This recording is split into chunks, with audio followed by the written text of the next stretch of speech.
Munugode Bipole has been dubbed by many as perhaps India's costliest ever election.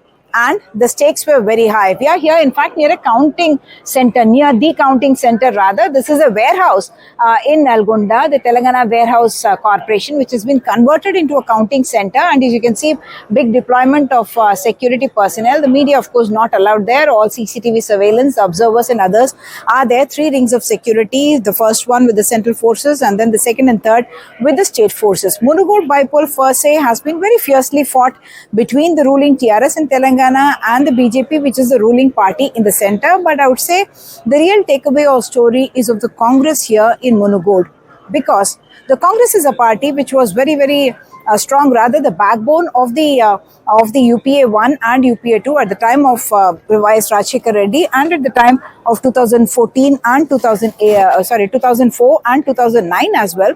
And subsequently, even though Sonia Gandhi is credited with the formation of Telangana, even KCR says that, but despite that, they were not able to get political capital out of it or dividend out of it, and they have been on the decline. In 2018, they won 19 assembly seats, but were ultimately left with only 6 MLAs, even suffering the humiliation of not being recognized as a opposition party, because the MIM in fact has more MLAs in the house itself. And this Munugode, if it was in a way symbolic of perhaps a comeback that the Congress could have attempted, they have come a very distant third, even though Palvai Sravanti was a decent candidate and she was well known, her family was well known, her father has served for several years here, and yet the campaign did not really catch up for 3 reasons. One, that she did not spend the kind of money that TRS or BJP spent.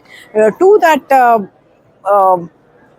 the Bharat Jodo Yatra happened at the same time, and the attention of the leadership itself was quite divided, and they did not give it the kind of seriousness that a BJP or a TRS gave this particular election, and therefore she has ended up as a distant third, which would mean that even in 2023, the perception of the Congress as a party that can challenge the TRS in Telangana, that perception is now weak, because it is the BJP which has emerged as a second, and even though they're not winning the election, yet they have given a very good fight, and that is something that the BJP would be proud about, because they have come good second, and even if they were not able to win, on the power actually of the candidate itself, not because the BJP has any cadre or leader strength in these areas, southern Telangana. If they had won this election, they could have created a momentum to take it forward to 2023. But even this, they will play it on the perception, the narrative that the BJP is strengthening, and that it has emerged as a real challenge to the TRS here in Telangana. For the TRS, 3 important messages. They would like to say that they are their policies are working well, their schemes are working well, and that's why people have chosen them. Second, that when they're making a national foray, they're safe in domestic territory, and that the BJP has not really been able to enter into their domain in that sense, or in their stronghold. And third, with the Congress not really performing so well, the TRS has actually wrested the seat from the Congress, and therefore even that party is not something that can challenge the TRS. And more importantly, the Komatreddy brothers, Komatreddy Rajgopal, his brother is in fact in this Congress, but he's also been given a notice by the party, and now Rajgopal not winning the election, both of them in a sense put the Komatreddy brothers, who are seen as quite strong or with a high profile in Nalgonda area, they are now seen as being put on the back foot.